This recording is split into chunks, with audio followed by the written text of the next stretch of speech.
جب کوئی اور طریقہ کام نہ دے وہاں یہ اصول آزمائیے۔ چارلس شارپ کے ایک مل مینیجر تھے جس کے ماتحت ملازمین اپنے کام کی مقررہ مقدار کو پورا نہیں کرتے تھے۔ آخر کیا وجہ ہے کہ آپ جیسا قابل آدمی بھی اس کارخانے کے معیار کے مطابق پیداوار حاصل نہیں کر پاتا؟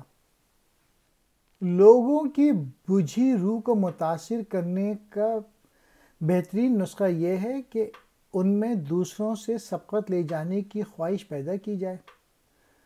دوسروں سے آگے نکل جانے کی خواہش لوگوں کے لیے میدان میں آنے کی للکار ثابت ہوتی ہے۔ فریقین ایک دوسرے سے بہتر بننے کی کوشش کریں۔ اگر آپ قابل لوگوں کو اپنا ہم خیال بنانا چاہتے ہیں تو اصول یہ ہے کہ دوسرے شخص کی صلاحیتوں کو للکاریے۔ تو یہ سارے اصول ہیں۔ بحث و تکرار کرنے سے جیت نہیں سکتے۔ دوسرے شخص کے نقطہ نظر کا احترام کیجیے۔ کسی سے یہ نہ کہیے کہ وہ غلطی پہ ہے۔ آپ سے غلطی ہو جائے تو اس کو تسلیم کیجیے۔ گفتگو ہمیشہ دوستانہ انداز سے شروع کیجیے۔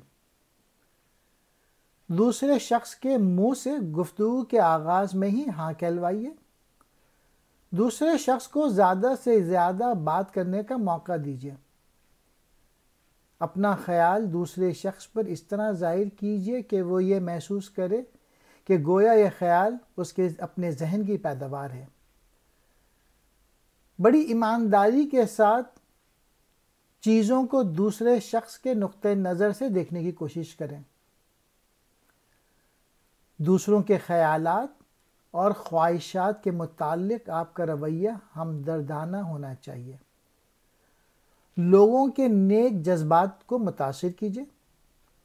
اپنے خیالات کو ڈرامائی انداز میں پیش کیجیے۔ دوسرے شخص کی صلاحیتوں کو للکاریے۔